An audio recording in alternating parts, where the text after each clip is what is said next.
Bienvenidos nuevamente a la cabina. Iniciaríamos, licenciado Velázquez, ¿qué tan normal, si se puede decir en alguna forma, es que un banco o la Junta Monetaria tome una decisión como la que se toma contra este banco? Y teniendo a pesar del debido proceso, 2 meses, digamos, entre que se termina el plazo y pareciera que se acelera hasta que hay una captura con un señalamiento bastante serio que es de lavado de dinero. Bueno, gracias por la oportunidad. En primer lugar, aquí hay que mandar un mensaje de confianza. El sistema financiero guatemalteco es un sistema muy fortalecido, tiene una ley y normativa muy completa.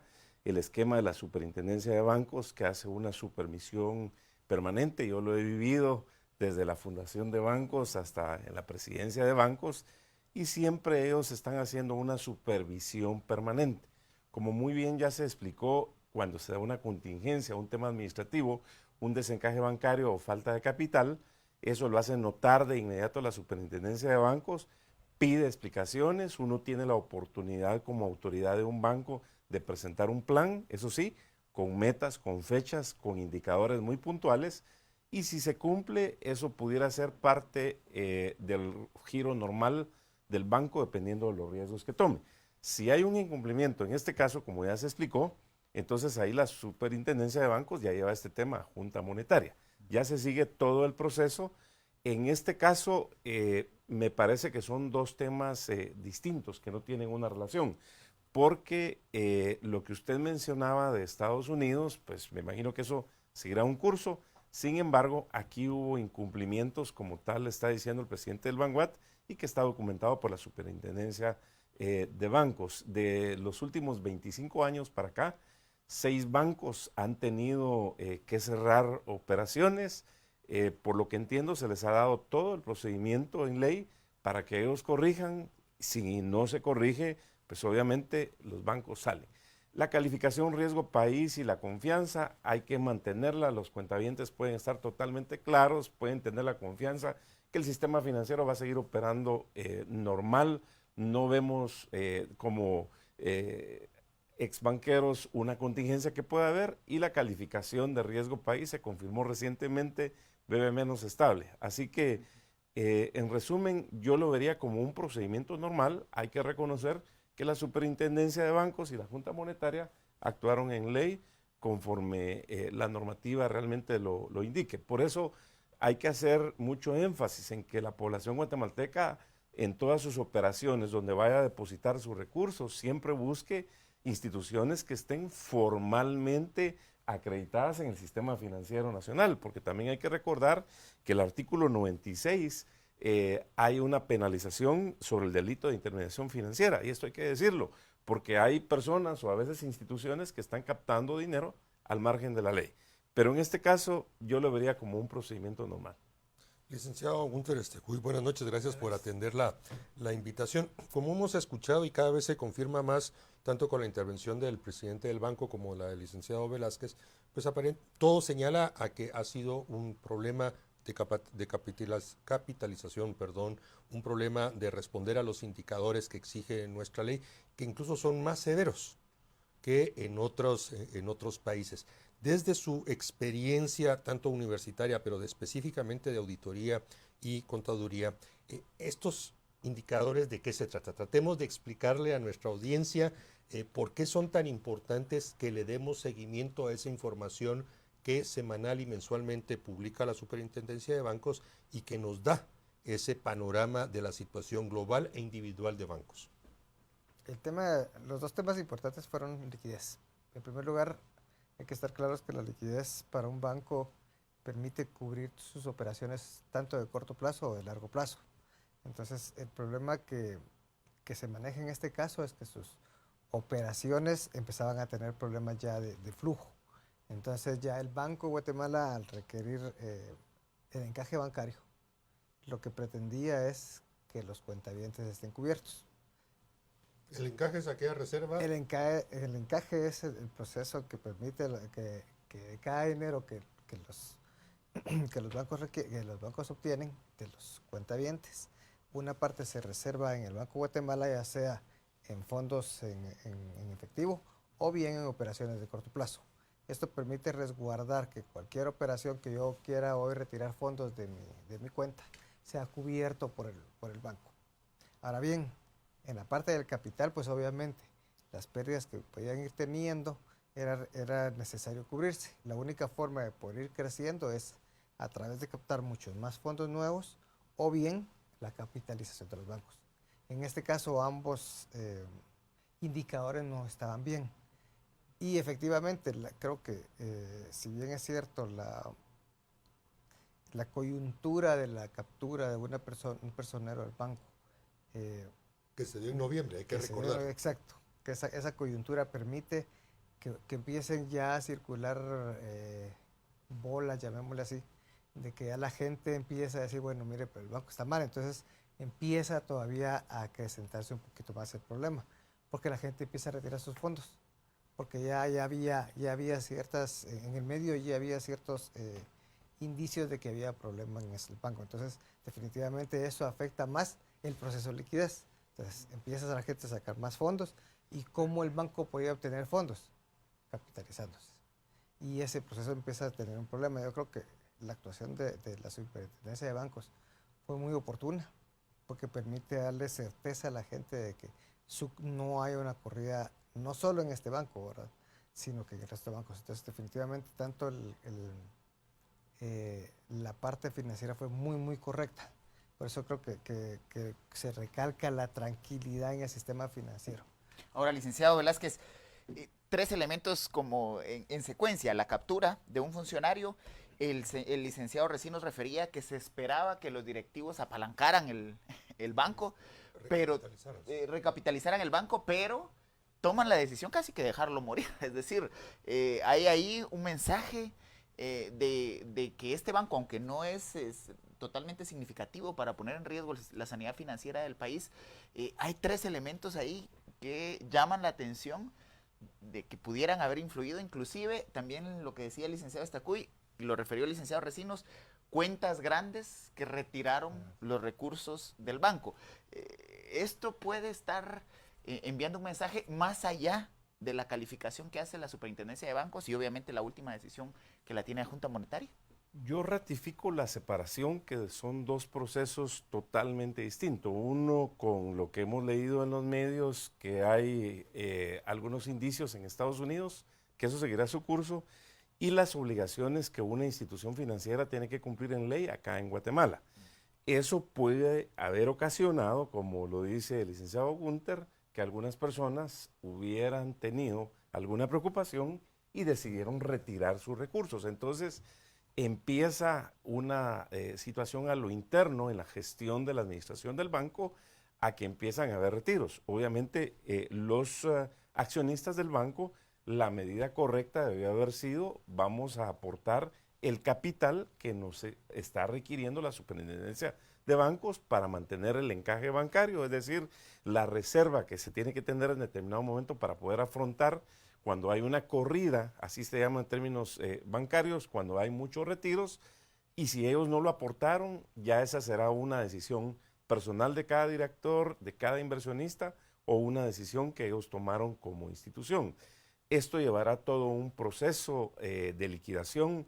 Se nombra una junta de liquidación, revisión de los activos, se nombra un representante legal, seguramente habrá una entidad financiera que querrá también seguir el curso, ¿verdad?, porque los clientes van a seguir necesitando del sistema financiero.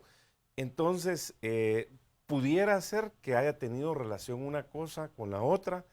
Sin embargo, son 2 procesos totalmente distintos. Lo que sí es importante aprovechar que ustedes como medio de comunicación de una forma responsable están abordando este tema, que no hay que preocuparse. El sistema financiero guatemalteco está muy sano, tiene toda la normativa y la ley que un país desarrollado requiere. Las calificaciones de riesgo país están en condiciones buenas, y el mensaje que manda la Superintendencia de Bancos y la Junta Monetaria es que aquí hay un orden, que nadie va a estar al margen de la ley, que nadie va a estar haciendo operaciones de lavado de dinero.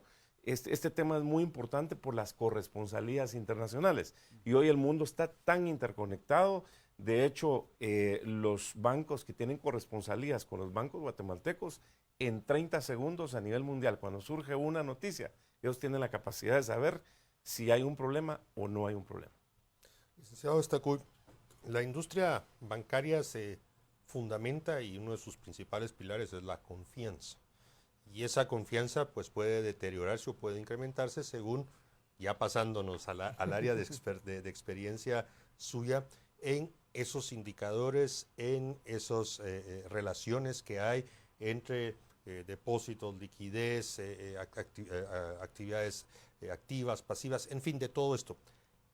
¿Usted a qué indicadores le sugeriría al ciudadano, a los usuarios del sistema bancario que le pusieran atención? Y como lo insisto, toda esta información está publicada semanal y mensualmente por la Superintendencia de Bancos ampliamente. Entonces, ayudemos a que la gente, no por lo que nosotros decimos, sino por lo que está ahí en evidencia, cuáles son esos elementos que son muy objetivos, debemos de preocuparnos, o por lo menos ponerles atención, a eso me refiero. Claro, yo creo que la información financiera que hay es abundante.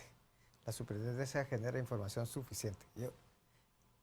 La limitación, y comparto lo que acabas de decir, es el tema de entenderlo, porque las personas de a pie normalmente van a ver un montón de cifras y igual, ¿verdad? Entonces, creo que para empezar, el punto importante es la superintendencia siempre da información sobre problemas que tienen los bancos.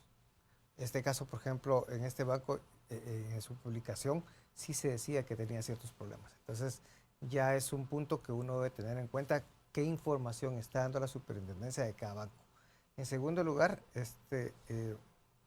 la capacidad de la liquidez que tenga cada banco es importante tenerla presente. Porque si la liquidez empezase a tener problemas, definitivamente eso va a crear un problema en el mismo banco. El siguiente punto es su rentabilidad. La rentabilidad del banco es importante porque le permite a los bancos reinvertir sus utilidades. Entonces creo que en estos términos principales son los que más se deberían de enfocar, porque el resto de operaciones son normales dentro del sistema financiero. Ahora, licenciado Estacuy, para un cuentaviente pequeño, estamos hablando que el 80% de la cartera estaba cubierto o va a quedar cubierto con la ley FOPA. Es decir, para un cuentaviente pequeño que le encuentra una tasa de crédito alta, pareciera que esto se convierte en un anzuelo para precisamente atraer a este tipo de cuentavientes que ven en una tasa de interés alta, una tasa de interés pasiva alta, un incentivo. ¿Cómo evitar caer en trampas financieras que puedan terminar con lo que estamos viendo de un banco con problemas de liquidez? Al final, la ventaja, obviamente el banco al tener problemas de liquidez va a empezar a otorgar mucho más una tasa que sea atractiva para que el cuentaviente llegue. Pero definitivamente, a pesar de ello, la ventaja del cuentaviente pequeño es la cobertura del FOPA. Entonces creo que eso le da mucha tranquilidad al ciudadano a pie de decir, bueno, si bien es cierto, yo no conozco mucho de finanzas, definitivamente estoy cubierto por ese tipo de seguro. Pero la tasa de interés que esté fuera totalmente de mercado es una llamada de atención, ¿verdad? Porque si yo voy a un banco y un banco me está pagando X cantidad y voy a otro banco y me está pagando una tasa muy alta, definitivamente hay algo que no tiene sentido. Hay que dudar, o sea, hay que dudar porque el cuentaviente de a pie normalmente tiene tasas bajas porque la captación de los fondos baratos se obtiene de ese tipo de cuentavientes, ¿verdad? Entonces, una tasa muy alta, hay que tener un poquito de cuidado por qué está sucediendo ahora. Claro, y ahí lo mejor es comparar las tasas de interés por depósitos, y ya sea a corto plazo o a plazo fijo, y ver cómo está el mercado. Y aquí pues ya no son tanto los bancos, hubo un momento en nuestra historia que llegamos a tener 30 y pico de bancos, hoy ya estamos alrededor de 16, 17, entonces es fácil comparar, poner cuánto están ofreciendo y ver la ponderada. Si hay una tasa de interés que se ofrece muy por encima de eso, pues hay que ponerle atención y tener cautela, y en otros casos llamar a la Superintendencia de Bancos. Ellos tienen una muy buena, un buen call center donde uno puede hacer preguntas sobre educación financiera, y yo creo que eso también sirve. Bueno, mientras continuamos analizando el caso de la intervención del Banco de Crédito, vamos a ir a un corte comercial. Después del mismo, junto a nuestros invitados, Luis Velázquez y Gunter Estacuy, vamos a seguir conversando, platicando sobre esta acción decidida por la Junta Monetaria a sugerencia de la Superintendencia de Bancos. Los esperamos después del corte.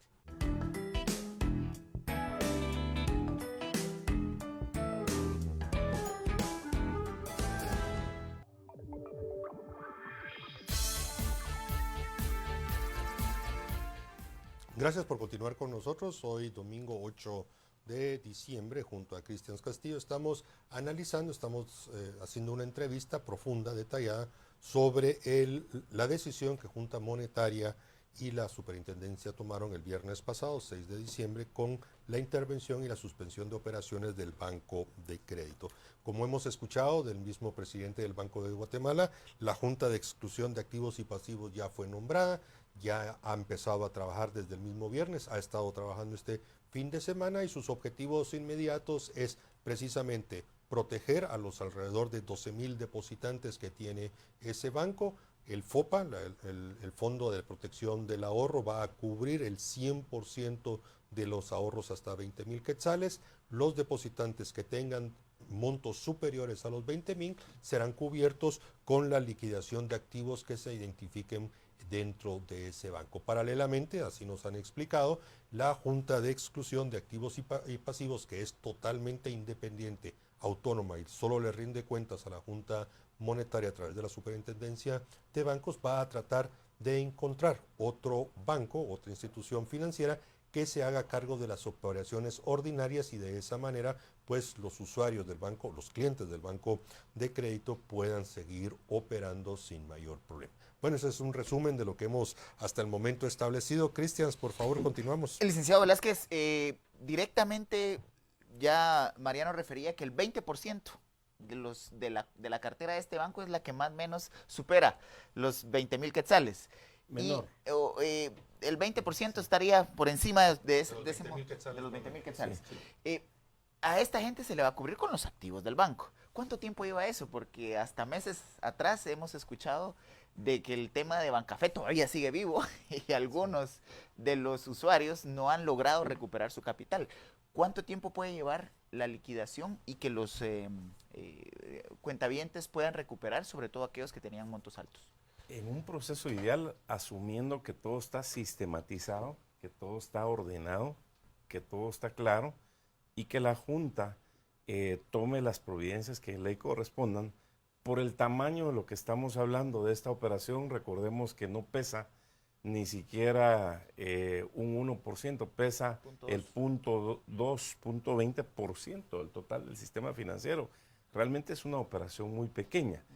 En la experiencia, yo le diría que esto no debería pasar más allá de 90 días, porque realmente es pocos datos los que hay que procesar y se asumiría que tienen un sistema integrado de información, se asumiría que con los informes que se han presentado a la Superintendencia de Bancos hay un control total, a diferencia de Bancafé, que era el cuarto banco más grande del sistema financiero en su momento. Estamos hablando de millones de cuentavientes. En este caso es un universo realmente muy pequeño. Yo estimaría que no debería pasar más allá de los 90 días. Además, estos sistemas han ido evolucionando tremendamente, los controles de la superintendencia, todo se maneja electrónicamente, hay un respaldo, por supuesto, físicamente, es decir, que la superintendencia tiene acceso a toda la información que pudiera haber tenido problema y adicionalmente, ahora que ellos toman el control de la administración a través de esta Junta Monetaria, a través de la representación legal, yo considero que este va a ser un proceso relativamente eficiente. Lo que quiere decir, ya traducido al ciudadano promedio, es que puede tener una confianza que el sistema financiero hoy cada día está mucho más blindado. No hay ningún banco que pueda o quisiera hacer operaciones de una forma malintencionada que no fuera descubierto. Hoy existen todos los mecanismos, los sistemas, las normas, las sanciones, así que esto en resumen debería ser algo relativamente rápido. Una pregunta para ambos, porque es un tema, es una pregunta recurrente que se plantea. Ya hemos visto pues toda la parte contable, financiera, operaciones, pero la gente empieza a preguntar sobre la responsabilidad de los directores y de los accionistas, porque si, así como se nos ha dicho, es un tema de administración, de capitalización, de incapacidad de poder cumplir el plan de regularización que ellos mismos ofrecieron para cumplirlo, la gente se pregunta, bueno, ¿y en qué responsabilidad incurren esos directores, esos accionistas, al no permitir la viabilización y no recapitalizar ese banco que era pues el requerimiento fundamental? Es una pregunta a ambos, dado de que, bueno, no tampoco queremos generar una especulación, sino quisiéramos, pues, apegados a la ley, establecer qué responsabilidades recaen sobre ellos. Y también solidariamente sobre los administradores, ¿verdad? Porque no solo son los directores. Bueno, en este momento, pues no se está hablando de ningún tema de mala intención o malversación de fondos. Se está hablando de una administración que por su proceso de liquidez, que puede ser por captación de fondos o por colocaciones que no estén adecuadamente soportadas, está creando el problema. Entonces yo creo que en este momento no pudiéramos hablar de que haya responsabilidad penal o legal de parte de la parte administrativa, porque no se está hablando de eso. Insisto, puede ser de que ellos hubieran hecho colocaciones de créditos de muy largo plazo y ahora tenían problemas con su liquidez y no lo podían recuperar rápido. Entonces, esa es una historia muy diferente, ¿verdad? En un banco más grande, al absorberlo, pues lo va a cubrir. Pero si se llegase a encontrar ya otro tipo de actividades, que ya se prestaron a empresas relacionadas, que ya hicieron desviación de fondos hacia otros rubros, entonces ahí sí ya existiría un proceso penal hacia ellos. Pero de lo contrario, si es solo una administración del flujo de fondos, yo no le veo en este problema una mala fe, una mala intención o algo que esté oculto y que esté mal administrado. Incluso la superintendencia automáticamente hubiera hecho esto visto antes, porque todos los parámetros de revisión que hace la superintendencia hubiera saltado algún tipo de situación en este ámbito. Pero yo personalmente en este momento no le veo mayor cosa. Creo que el proceso va a ser muy, muy fácil. Yo coincido Tal vez parcialmente. solo una aclaración para continuar, licenciado Velázquez, porque precisamente creo que ese es el tema. Hay que recordar de que lo primero que pierden es la capacidad de administración y el capital que le inyectaron. Y aquí estamos hablando, según nos dijo el licenciado Recinos, de alrededor de 900 millones. Es correcto. Parcialmente estoy de acuerdo con el licenciado Gunter. En este momento las causales es por falta de liquidez y por no haber cumplido con el plan de corrección que habían presentado a la superintendencia. Sin embargo, en este momento inicia un proceso a lo interno, esta junta de intervención. Si en dado caso resultaran algunas personas de la administración o directores que pudieron haber tomado acciones o dado instrucciones que incurrieran en malversación o en otro tipo de irresponsabilidades, efectivamente sí hay una responsabilidad penal. Los directores que hemos firmado en bancos o representantes legales o presidentes, cada vez que estamos firmando un documento, lo tenemos que revisar muy bien, porque eso puede tener consecuencias, no solo en el corto, sino en el mediano y largo plazo. Entonces, la respuesta concreta es que si se determina que es una gestión como está en este momento, no habría ninguna responsabilidad penal. Si se determina que hay una malversación u operaciones que fueron cometidas bajo una premeditación, por supuesto que ahí sí aplicarían sanciones penales, tanto para la administración en general como para los directores, dependiendo hasta qué nivel pudiera llegar el involucramiento. Y esto sí puede llevar un proceso. Ahora, licenciado Velázquez, Mariano planteaba, ¿qué pasa con esos 900 millones? ¿Esos ya están perdidos? Ya. Bueno, Ya los accionistas. ahí hay que hacer sumas y restas, Sí, ¿verdad? Correcto. Sumas y restas, no es tan complicado.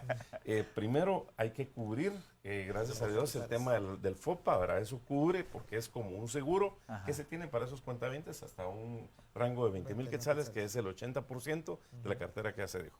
Para los otros hay que hacer sumas y restas. Hay que ver cuántos créditos se han otorgado, cómo está por cobrar. Ahí habría que ver la sanidad de esa cartera, si realmente es recuperable o si tienen activos extraordinarios que van a tener que rematar en determinado momento. Pareciera En este momento que los accionistas pierden su capital, Ajá. habría que determinar realmente, eso se va a poder saber, eso no es difícil de determinar. Yo diría que con los sistemas que están al día de hoy, si se quisiera en un plazo de una semana, se puede decir cuánto se va a perder o cuál va a ser el remanente que le pudiera quedar en determinado momento a los accionistas. Licenciado Stacui, ¿usted quería agregar algo? Definitivamente, y la cartera tampoco está totalmente deteriorada, así que la recuperación creo que va a ser bastante fácil para un banco tomar la administración de esto, porque definitivamente recibes la cartera, recibe los cuentavientes y con eso empieza a compensar. Pero eso es parte del análisis que hay que hacer, ¿verdad? 30, claro. 60, 90 y 120 días, ver si realmente está sana la cartera. No había ningún indicio de que la cartera estuviera mala, porque dentro del análisis que se tiene en la superintendencia no hay indicios del deterioro de cartera.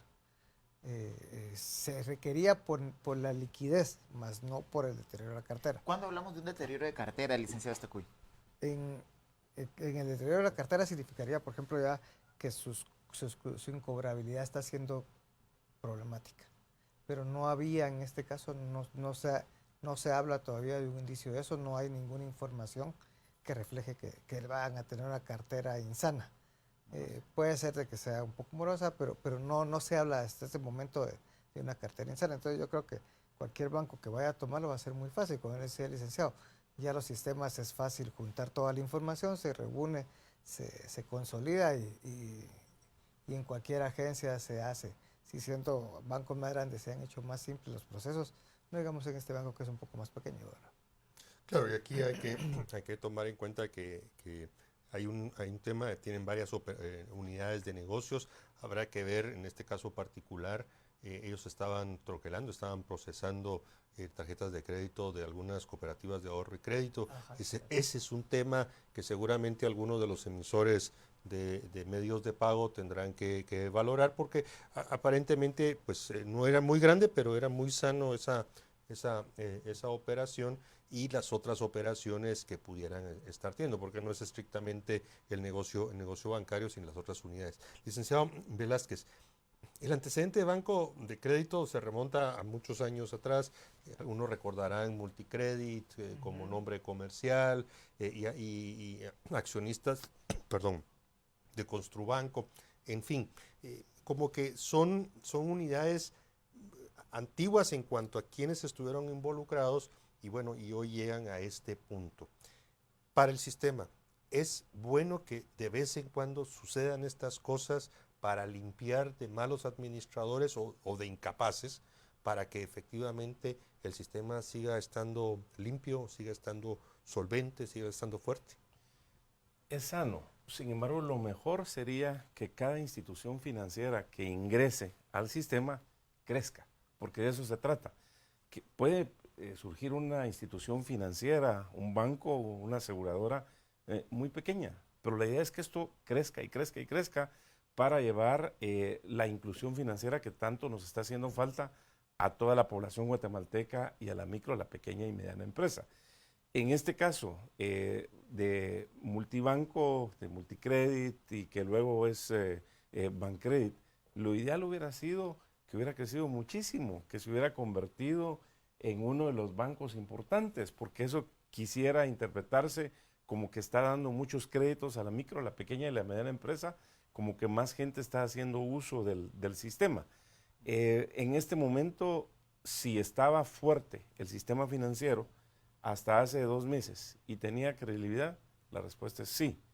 Hoy está más fortalecido, tiene mayor credibilidad, manda un mensaje claro de que hay un ente regulador, que hay un ente que está supervisando, concretamente la supervisión que hace permanentemente la Superintendencia de Bancos. Todos los bancos, sin excepción, tienen una supervisión permanente y tienen obligación de enviar todas las semanas información, y es más todos los días, dependiendo de sus operaciones, ¿verdad?, de publicar los estados financieros, y esto se conoce en Junta Monetaria. Entonces, se ha ido saneando.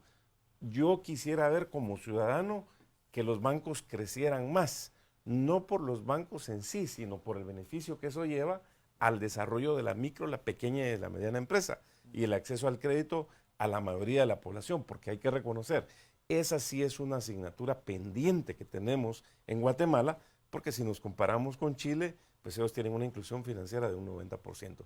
Pero en resumen, hoy el sistema financiero manda un mensaje a la población guatemalteca y por supuesto a los entes internacionales de que aquí en ese sistema financiero hay orden, hay sanidad, hay ley y hay un ente regulador que toma las acciones en beneficio de la población y de la sanidad del sistema financiero para generar la confianza que necesitamos. Y ahí hay que decir que macroeconómicamente Guatemala está muy bien visto. Lo hablábamos de esa estabilidad de los indicadores de Standard & Poor's y otros que siguen manteniendo en B menos estable, dentro de los mejores de la mayoría de países de América Latina. Claro. Ahora, Perdón, licenciado Cristian. Sacoy, realmente un sistema bastante estable, bastante sano, que en los últimos 20 años ha pasado por algunas fusiones o varias fusiones y por también cierre de bancos. Se está llegando a un equilibrio en cuanto a, a los bancos en el sistema que pueden mantener sus carteras sanas y que pueden cumplir con todo lo que la ley les manda. Ya desde hace unos 25 años, cuando hubo la proliferación de bancos, que salían bancos en todos lados, ¿verdad? Entonces, creo que fue un error en el sistema financiero. Creo que se logró corregir a través de medidas como aumentos de capital, como mejoras prácticas. Entonces, cada vez se ha ido consolidando. Al final, las grandes instituciones, si vemos en todos los países, cada vez hay menos bancos. Interesante ha sido, por ejemplo, como decía el licenciado, que en Guatemala, si bien es cierto, hay una asignatura pendiente de llegar a la micro y pequeña empresa, pues esto lo ha cubierto las cooperativas. Y ha sido interesante también que el sistema financiero no deja ya las cooperativas y las empieza a supervisar.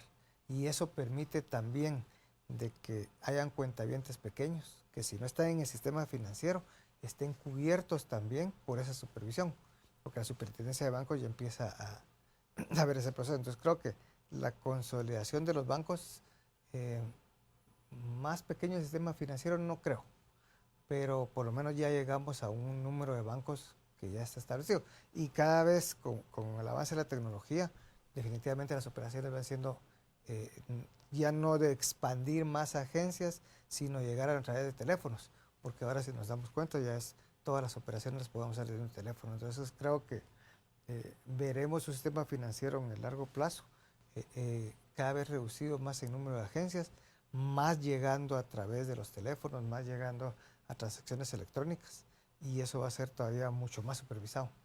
Entonces creo que los bancos no veo un crecimiento en número, más sí en operaciones a través de estos tipos de medios. Y las cooperativas, hace 2 meses. Las de ahorro y crédito estamos hablando, ¿verdad? Que Es correcto. hubo una captura de algunos directivos de algunas cooperativas. Ese es un mensaje que hay que mandar a la población. Busquen cooperativas que estén totalmente constituidas, que estén regularizadas, y si tienen duda, pregunten. Porque también estas cooperativas están sujetas a la supervisión y a las decisiones de Junta Monetaria. Bueno, a ambos queremos agradecerles mucho que Muchas nos hayan acompañado esta noche. Cristian, ha sido otra vez una noche interesante, un tema Desde luego. importante. Y que afecta directamente a toda la población, puesto que somos usuarios del sistema bancario guatemalteco. Así que nos estaremos viendo la semana próxima. Creo que todavía antes de Navidad tendremos un programa más en vivo, don Mariano. 1 o 2. ¿Dos ya? Sí, dos. Bueno. Dos todavía. Les quedan para terminar el año.